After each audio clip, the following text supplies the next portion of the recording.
It's no longer a theory.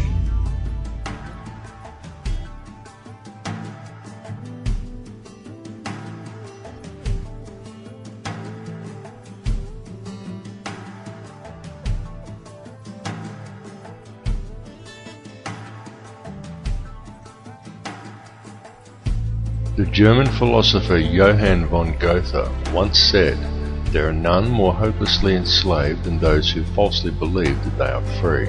But few who hear the words ever realize that they are the ones to whom Goethe was referring. For the reality is that every person in the civilized world is enslaved from childhood. They are enslaved in a prison without walls or bars, and so few ever realize it, but all are enslaved nonetheless. And what the people of the world are enslaved to is a system of perpetual self-generating debt that is created for them wholly by design by private international banking interests. And the people are taught from an early age to just accept this debt because this is just the way things are. But the reality is that this is not just the way things are, but more the way things have been designed. And all one has to do is to glance around them at the state of the world today to realize that though this is the way things currently are, it is most definitely not the way things should be. The most powerful and useful tool a person can ever gain in their life is knowledge. For with knowledge comes wisdom and a deeper understanding. And real truth can be exhilarating because real truth will set you free. Now whether you believe in the Illuminati or not, whether you take the time to listen to so-called conspiracy theories or not, there are some things that should be clearly understood by all. And these are not conspiracy theories by any stretch of the imagination. They are well documented, quite traceable, and very provable facts. And these facts are as follows. There is one ruling bloodline that exists on this earth. This ruling bloodline is very old. It is the same bloodline that has always ruled the earth ever since the days of ancient Egypt, and it is very pervasive. For example, many people think that anyone can get to be President of the United States, but the reality is that all US presidents have been Freemasons, and a large number of them are in fact related, and their lineage can be traced back to European monarchy, and in particular to the line of William of Orange. This elite bloodline can actually be traced back a good deal further than William of Orange, and even back as far as the royalty of ancient Egypt, and it is this very same bloodline that has ruled the earth ever since, and to which the British monarchy and the current US president can both ultimately be traced. Many people may be surprised to learn that US President George W. Bush is in fact the 13th cousin of Queen Elizabeth II, the current British monarch. Reverence for the royal bloodline and worship of Amun-Ra is still carried out in the world today, though it is veiled and secretive, but the symbolism remains true, as always, hidden in plain view. Adherence to such traditions is why each of the 3 city-states of London, Vatican and the District of Columbia all have their own obelisks. The London obelisk is also accompanied by 2 sphinx wrought in the image of Tutmosis, indicating that it is in London that the royal bloodline actually resides. The fact that out of all the pharaohs to choose from, the London Sphinx depicts Tutmosis is actually very telling indeed for a number of reasons, but that is another tale. The British monarchy is steeped in ancient traditions and symbolism, and they do not attempt to hide these connections. They just don't mention them or answer questions about them, but the signs and symbols are right there for discerning eyes to clearly see, again, as always, hidden in plain view. Just a look at the royal coat of arms, the royal regalia and the coronation throne clearly demonstrates these connections. And the evidence linking these rulers to the one bloodline does exist. All the information to verify these claims lies within the public domain. It is up to each of you to connect the dots yourself.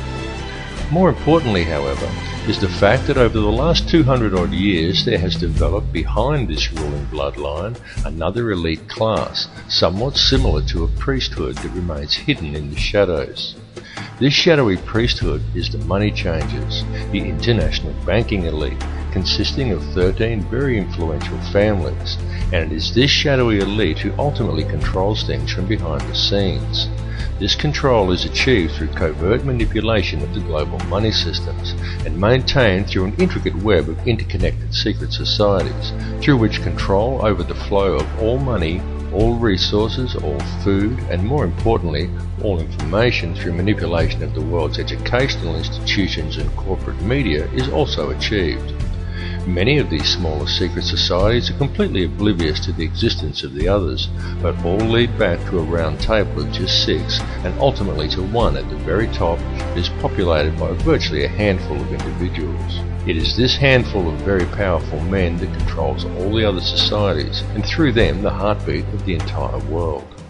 The society that sits at the very top was founded on Knights Templar traditions in Bavaria in 1776 by a man called Adam Weishaupt, and this is the Order of the Illuminati. The man who commissioned Weishaupt for the task was Mayor Amschel Rothschild, and it was done in order to carry out a plan conceived by Rothschild and the heads of 12 other families at a secret meeting that took place in 1773. These families included the Warburgs, the Schiffs, and the Oppenheimers. The Illuminati has since become the most powerful society in the world, and in the last 230 years it has been instrumental in helping the Rothschild family accumulate over 1/2 of the world's total wealth, at the cost of quite literally millions of innocent lives. The hoarded wealth of this one family alone could comfortably feed, clothe, and house every man, every woman, and every child on Earth. And this is just one of the 13 Illuminati families. The goal of the Illuminati has always been a simple one, and that is to achieve, by whatever means possible, total ownership and control over no less than every resource, every government, every rock, every drop of water, every blade of grass, and every living creature, both human and non-human, in the entire world. And since its inception, for over 230 years, the Order of the Illuminati has been tirelessly, relentlessly, and unfalteringly steering its members towards the achievement of that one ultimate goal. Through secrecy, they have so far been extremely successful in their endeavours. In fact, so much so that we are right now living in the time when they intend to see this long-spanned work come to fruition. The situation we are witnessing in the world right now is in fact the final endgame of the Illuminati. This is their big grab for ultimate power and mass depopulation. Some people claim that the Illuminati is a myth, and what is really to blame are organisations such as Zionism, but I assure you that this is not the case. It goes far deeper than Zionism, and such people have simply limited the scope of their vision. They have locked onto an answer that supports their beliefs and have refused to delve any deeper. They are not seeing the bigger picture. Greek philosopher Socrates once said that true wisdom is knowing how little we actually know, and he was absolutely correct, and this is why it is important to keep an open mind and allow your beliefs to be flexible enough to change as new knowledge is acquired. And it is important to listen to all the information and not to just that which reinforces your beliefs, because this conspiracy goes very deep, and Zionism and the Jewish influence over the money system is merely one layer of it. It goes still deeper even than the Illuminati. Those who we know as the Illuminati are merely the shadowy controllers. The plan that is unfolding in the world today is indeed an old one, and it is a plan that is very complex, but not so with the system of control that is in place to blind the people to its existence. This system of control just appears to be complex, but in reality it isn't. In reality, it's very simple, and it's very fragile. However, it is its apparent complexity that has kept it so well veiled, and it has also been kept very well hidden by constructing a conspiracy culture to breed around it, and by then promoting an air of endless ridicule towards such concepts. Indeed, the creation and proliferation of such a culture and promotion of constant ridicule towards it has been one of the Illuminati's most valuable assets in obscuring the reality of the society's existence. The entire Illuminati system is today operated by the Crown. And what is the Crown exactly? Well, contrary to popular belief, the Crown does not refer to the royal family or to the British monarchy, but to the inner city of London, which in actual fact is a privately owned corporation that functions as a completely separate sovereign state outside the jurisdiction of England, the same as its two sister city-states of Vatican and Washington's District of Columbia, all of which combine to form the Empire of the Three Cities. Most people are completely unaware that when they swear allegiance to the Crown, they are actually swearing allegiance to this private corporate empire owned by the 13 Illuminati families. These are the very same private individuals who also indirectly own and operate the World Bank. And what does the World Bank do exactly?